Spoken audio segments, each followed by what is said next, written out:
alat-alat yang dibawa tuh saat jaga malam itu yang pertama adalah TTV, ada Spikmo, ada apa namanya, kalau misalkan stetoskop bawa suhu, lalu bawa ini juga saturasi, terus abis itu bawa pulse juga, terus abis itu bawa meteran, dan jangan lupa kalau di anak tuh yang bedanya dari stase lain adalah growth chart. Nah, growth chart pertumbuhan itu jangan lupa, kita harus banget yang pertama adalah kita kedepankan attitude.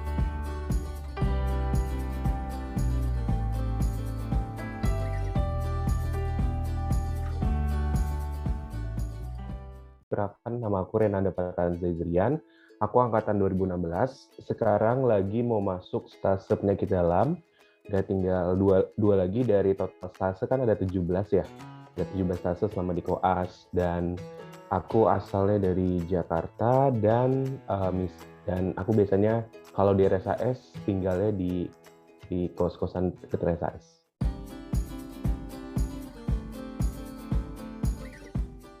Untuk stase anak sendiri, kita itu dimulai dari persiapannya ya. Biasanya kan ada chief koas. Nah, chief koas itu nanti akan menghubungi sekprenya, departemen. Dia biasanya di hari Kamis sebelum Minggu, di mana mulai rotasi.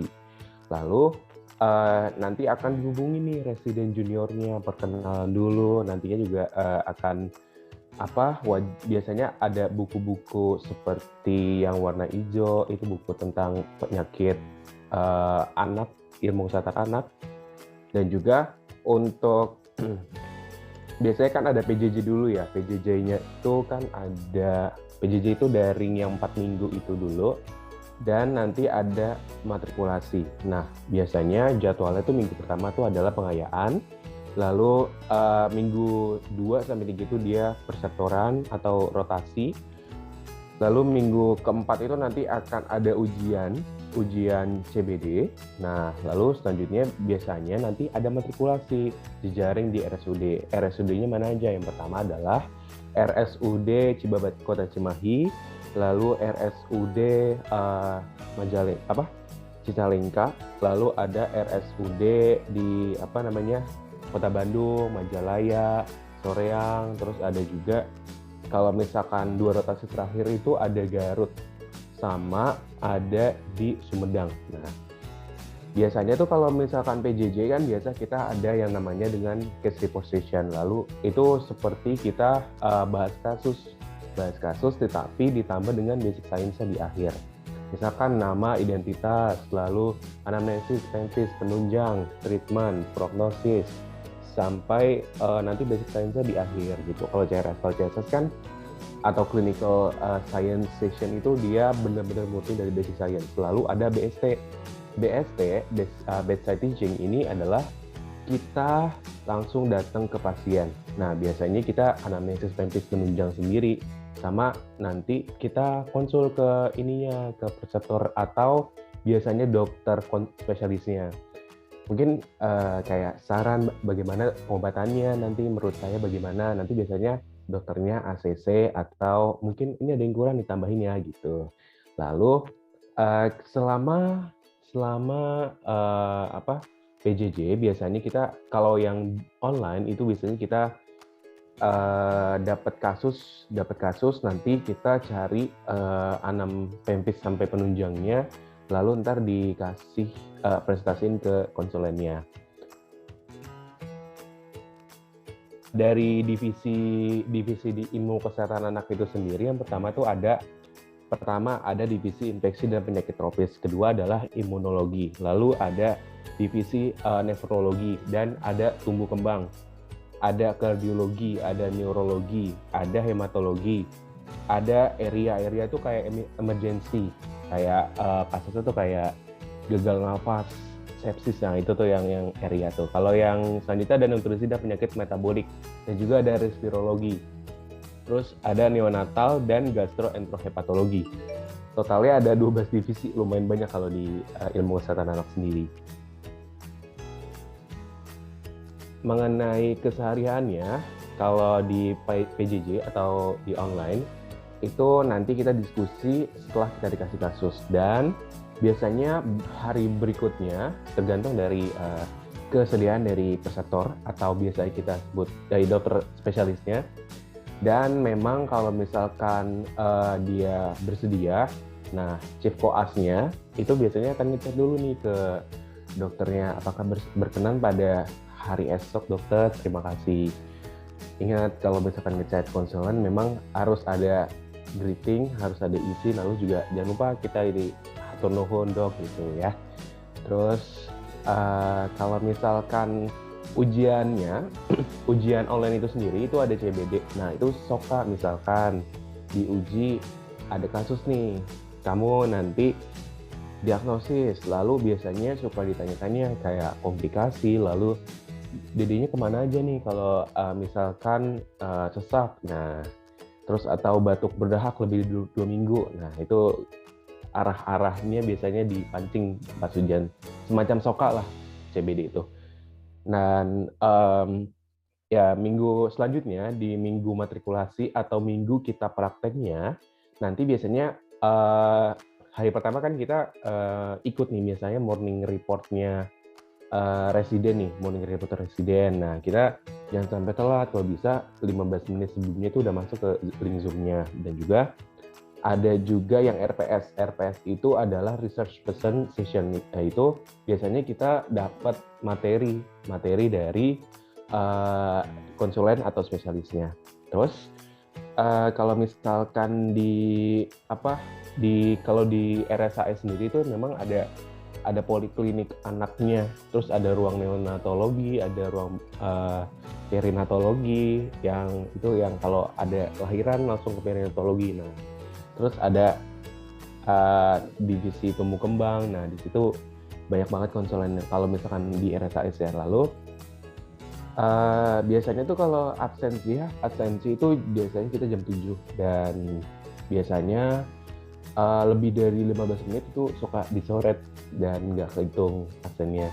Terus penilaian sendiri itu CRS itu adalah 20%, lalu CSS itu 20%, lalu ujian online CBD ini itu 20%, lalu biasanya ada video showing. Misalkan kalau online sendiri kan kita kadang-kadang kayak semacam skill lab gitulah, nanti dinilai sama konsulennya, itu namanya video showing.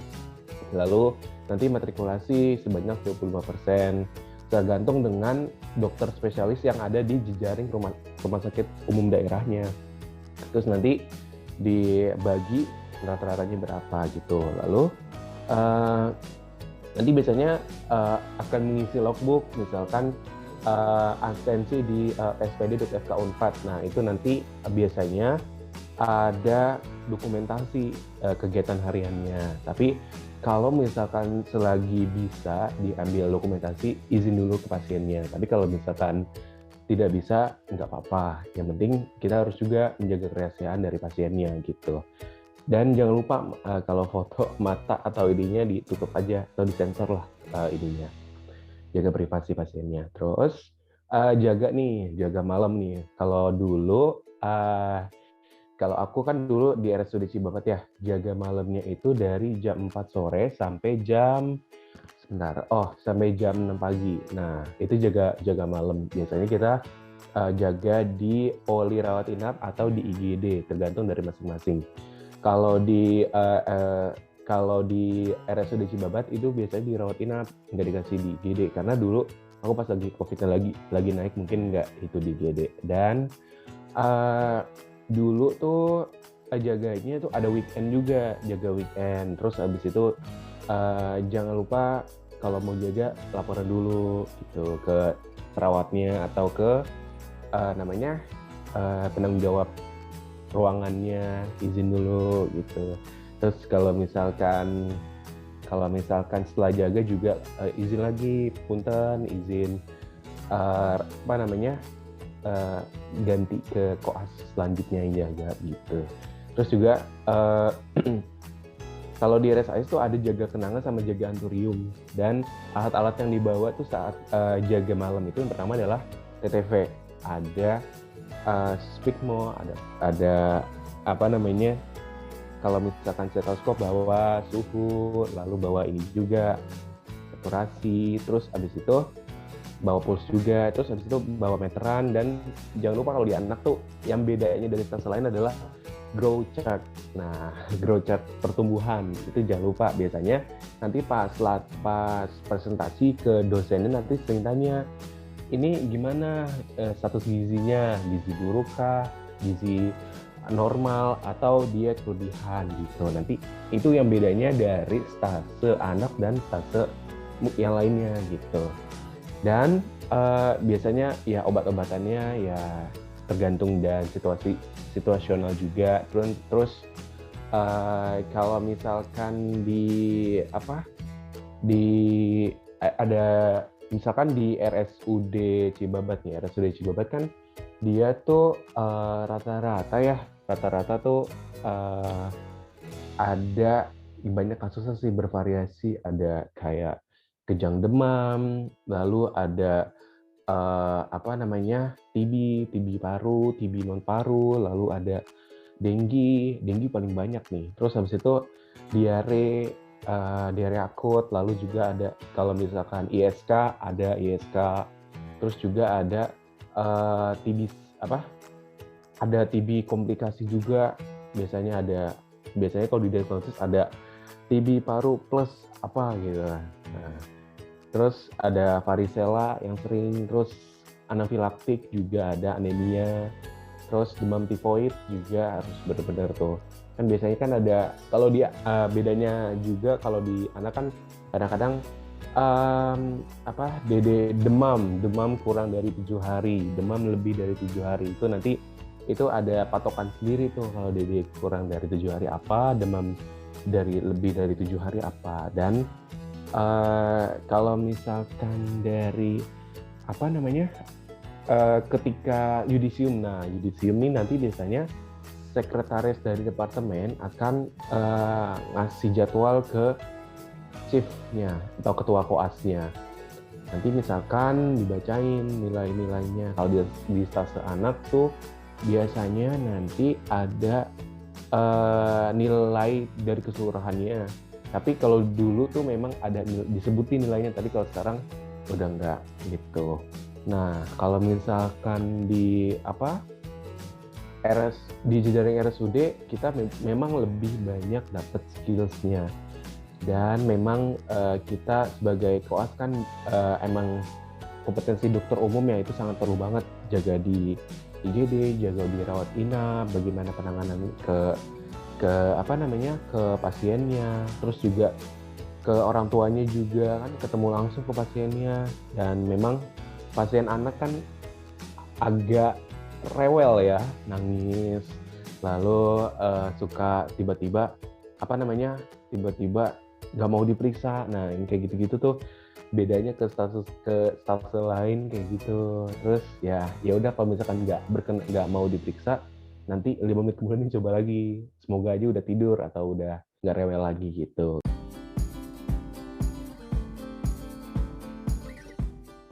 Nah, di bagian tips dan trik ini memang kita harus banget, yang pertama adalah kita kedepankan attitude. Nah, attitude kita ke pasien, attitude kita ke ke teman sejawat, perawat, apalagi guru kita, konsulen, dan juga. Nah, kalau di Cibabat sendiri, kita biasanya ada nih dari koas Unisba yang ikut juga bareng kita rotasi, dan kita kalau bisa berhubungan baik sama mereka, jangan sendiri-sendiri. Kalau misalkan ini sering komunikasi lah sama koas dari univ lainnya. Ada juga kalau di Garut tuh kalau nggak salah PRC. Nah, kita juga harus benar-benar komunikasi, nggak boleh istilahnya nggak boleh cuek aja gitu, harus benar-benar kesejawatan antar koasnya tuh harus terjaga gitu. Karena nanti kita kan sama-sama belajar nih, kita juga sama-sama mungkin kalau sharing ilmu juga nggak apa-apa gitu. Biasanya aku dulu bawa mainan dari BBB kan biar anaknya nggak nangis, maksudnya nggak rewel gitu. Terus kalau misalkan di koas anak sendiri ya, itu kalau ya semua konsulennya baik-baik, dan memang kita harus nggak boleh kosong, harus belajar dulu sebelumnya. Dan ilmu yang didapatkan juga banyak banget.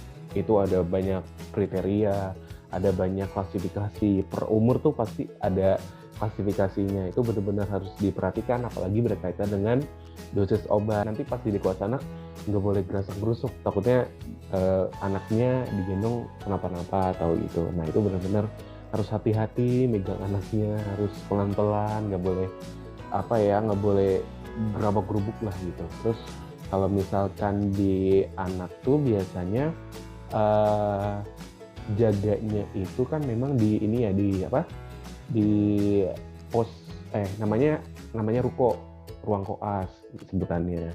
Kalau misalkan di rukonya itu kan biasanya ada kasur, ada ini juga ya. Dan memang kalau misalkan ini jangan ketika jaga malam juga harus lihat setiap 2 jam atau setiap sejam kita monitor.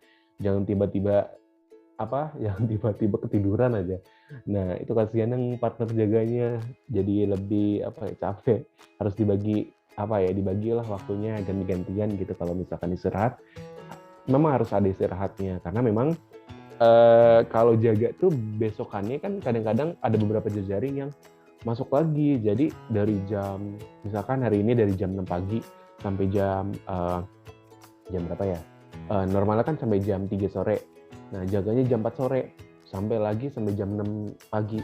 Kadang-kadang kalau misalkan ada diskusi ya, CRS, CSS tuh kadang-kadang lewat lagi di rumah sakitnya. Jadi kemungkinan bisa jaga 36 jam. Nah, kayak gitu-gitu tuh harus bener-bener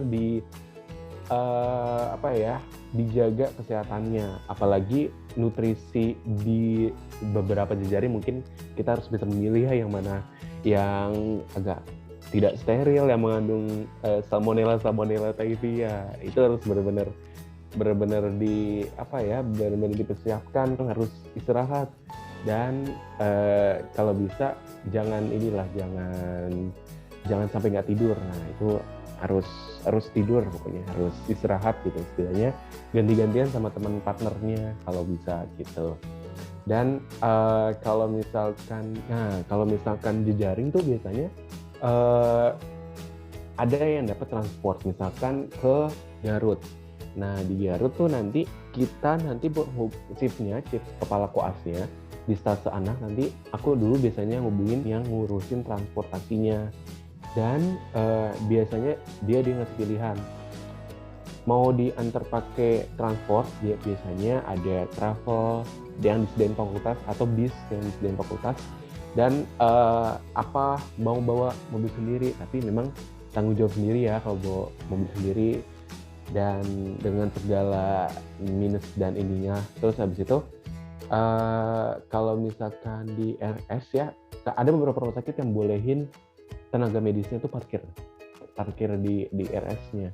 Tapi kalau misalkan nggak boleh bawa mobil, jangan ya nggak enak lah ya ke rumah sakitnya. Terus kalau misalkan koas anak tuh sering berpapasan dengan koas IPD dan koas objek, karena memang kita ketemu di mana? Di ruang VK bersalin, ruang bersalin. Nah, biasanya kita sering nih koordinir. Ada pembukaan lengkap ya, Partus bentar lagi mau melahirkan. Nah, biasanya koas yang jaga ruang bersalin tuh langsung ke sana, cuk. Nah, terus langsung resitasi bayi baru lahir. Kita sering kontak sama koas objin. Dan biasanya ada univ lain juga. Nah, itu terus koordinasi sama koas objinnya. Dan harus jaga attitude juga sama koas lain kan.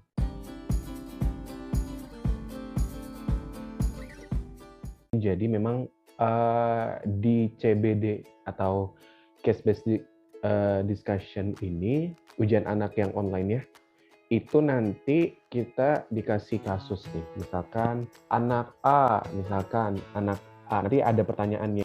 Seorang bayi laki-laki usia 3 tahun dibawa ke rumah sakit oleh ibunya dengan keluhan demam tidak terlalu tinggi. Nah, misalkan ditanya nih pertanyaannya, kan kita harus sampai ke vaksinasi. Udah vaksinasi imunisasi apa saja, BCG, polio, hepatitis, berapa kali, dan juga campak atau MMR ya berapa kali. Terus habis itu ditanya ini diagnosis bandingnya apa aja deh ya, sama konsulennya kan. Habis itu biasanya kan ya kalau ya ini kan misalkan ada bintik-bintik ya varicella atau ini, atau bisa ke vesica bullosa, terus juga variola. Nah, nanti biasanya kalau yang online ya nanti ada gambar kayak ada misalkan lukanya nih, ini disebabkan apa nih. Nah, kalau bintik-bintik kayak gitu kan memang varicella zoster virus kan kalau misalkan ini. Terus kira-kira DK-nya apa nih diagnosis kerjanya, sampai ke treatment.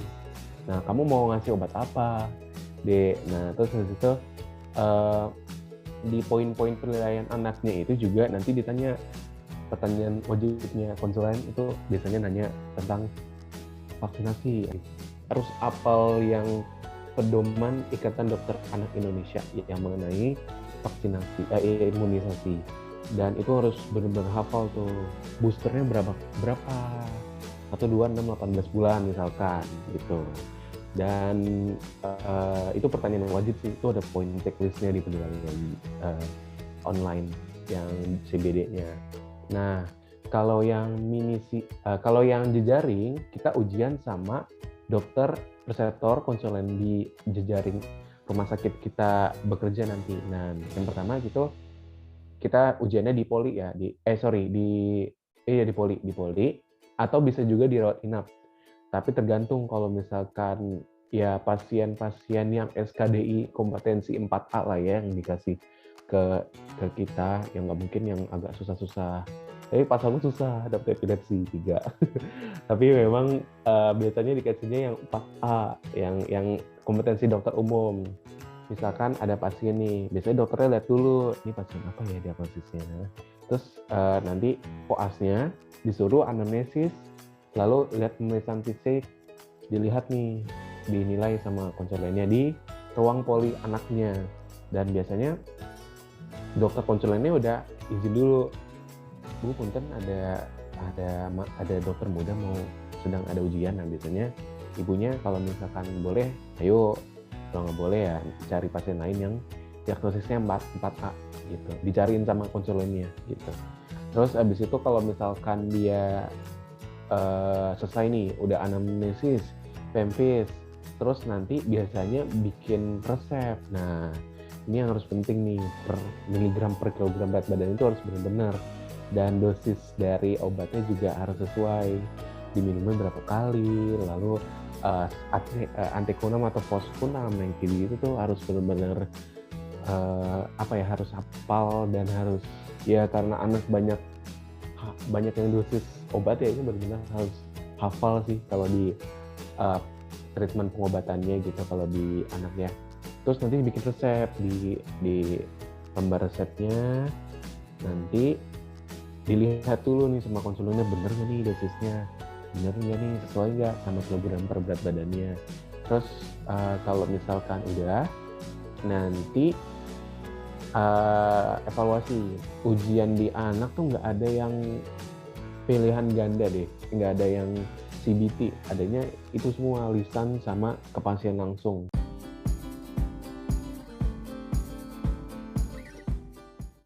Sukanya di stasa anak ini yang pertama adalah kita biasanya kan suka gemes ya ke anak kecil ya. Nah itu biasanya muncul instingnya itu ke anak kecil, suka ini ya, suka aduh kasihan nih adek, kayak bener-bener aduh adek umur kayak gini udah kena seperti ini. Mungkin muncul rasa empati di dalam diri kita, dan memang nantinya akan bagus nanti latihan ya kan, koas kan sambil latihan juga ya, ngomong ke ibunya, menjelaskan tentang penyakitnya. Nah itu akan muncul rasa empati juga ke anaknya, dan juga skill komunikasi juga bagus nanti ke orang tua pasiennya. Dan kalau misalkan dukanya tuh kadang-kadang suka sedih gitu. Ada anak kecil umur segini terus udah diagnosisnya udah plus, aduh kan udah prognosisnya udah parah, terus ada yang sedihnya tuh memang apalagi, sampai meninggal. Nah, itu kan bener-bener dulu aku pas jaga rawat inap kan emang udah parah, yang pernah ada kasus udah aku follow up nih 2 hari, 2 hari, terus besokannya masuk picu. Wah, ini udah nggak bener nih. Terus habis itu besokannya meninggal. Jadi memang, apa ya, lakukan yang terbaik saat kamu jejaring, saat kamu koas, karena memang ya namanya umur kan memang udah ada yang ngatur ya. Kalau misalkan ke pasien pun juga breaking bad news-nya itu harus benar ke ibunya, harus sampai jelas, karena memang kalau dia salah kaprah ibunya atau orang tuanya, kadang-kadang bisa bisa sampai dituntut, tapi itu nggak pernah ada kejadian sih. Cuman harus ngejelasinnya harus se-clear dan jelas ke orang tua pasiennya. Selama koas memang semuanya kan kita dituntut mentalnya tuh harus kuat ya, dan juga fisiknya juga. Terus juga kalau misalkan yang seperti itu, kalau bisa kita jangan kebawa sedih di depan pasiennya gitu. Karena kita tumbuhkan rasa empati aja, jangan sampai ya tambah ini di depan keluarganya kan nggak enak gitu, entar aja gitu. Tapi ya yang kayak gitu-gitu memang harus diperlukan ini sih, nanti juga akan terbentuk pas jam terbangnya udah bagus, udah sering koasnya, nanti muncul kepercayaan diri yang ngadepin yang hal seperti itu tuh udah bisa gitu. Dan juga jangan lupa untuk selalu berdoa, karena memang kalau di anak tuh suka nyuntik vaksinasi kan. Jangan lupa hati-hati ini jarumnya, masukin tutupnya. Jangan entar bisa kena tangan, bahaya. Jadi pokoknya kalau ada apa-apa, kalau misalkan nyuntik salah, masukin jarumnya ke tangan kita sendiri, langsung lapor, karena itu ada ininya juga, ada algoritma ke penanganan kasus. Kalau misalkan tenaga medis kena, langsung lapor, jangan diem aja gitu.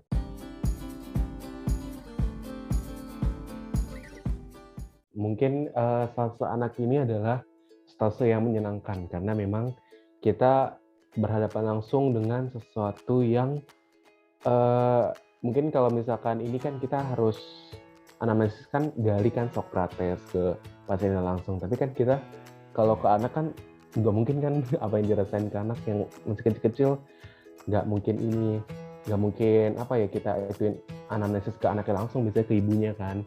Nah, nanti memang muncul nih rasa saling menghargai lah. Kalau kita di posisi ibunya gimana, kalau ini rasa empatinya juga muncul. Dan juga memang kalau misalkan di anak itu harus teliti mengenai dosis obat, mengenai treatmentnya harus teliti. Dan kita juga